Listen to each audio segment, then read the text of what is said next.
Qədr gecəsi Quran-ı Kərimin nazil olduğu gecədir. Allahın bəşəriyyətə son kitabı olan Quran-ı Kərim məhz Qədr gecəsində nazil olub. Quranda iki ayə var. Bir, Qədr gecəsində Quranın nazil olmasını bildirir. Bir də Ramazan ayında Quran-ı Kərimin nazil olduğunu bildirir.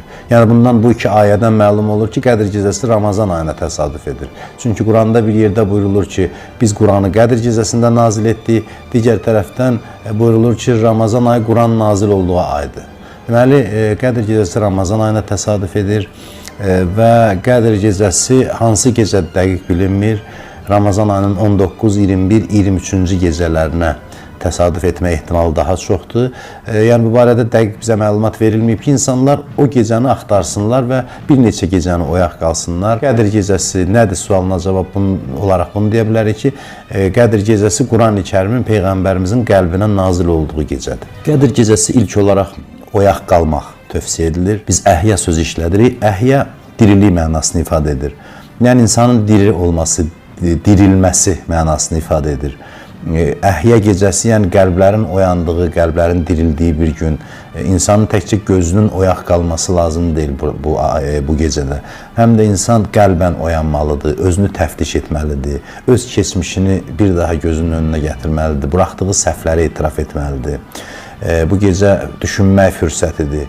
Qədr gecəsində eyni zamanda müəyyən dualar edilir. Quran baş üzərinə qaldırılır, onun üzərində müəyyən andılar verilir Allaha. 14 məsumun adı çəkilir və öz dualarımızı edirik. Qədr gecəsinin xüsusi namazları var.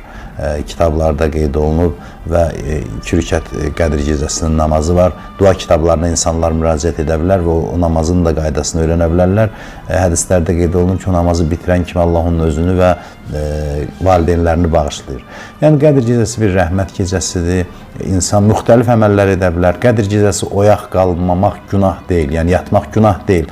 Amma bu böyük bir mühüm fürsətdir və adamın heyfi gəlir ki, belə bir fürsət zamanı insan yuxuda olsun və bu fürsətdən yararlana bilməsin. Fürsətdən yararlanmaq üçün isə oyaq qalmaq, o gecəni mümkün qədər ibadətdə keçirmək, dualar deyildikdə həm kitablardan nəql olunmuş dualar, eyni zamanda da öz dilimizdə, öz başa düşdüyümüz tərzdə Allahla danışmağımız lazımdır. Öz istəklərimizi Allaha ifadə etməyimiz keçərlidir. Yəni elə öz dilimizdə də olsa, qəlbimizdən gələn sözlər Allaha deyilərsə, bu bir səmimi ünsiyyət yaranmasına səbəb ola bilər.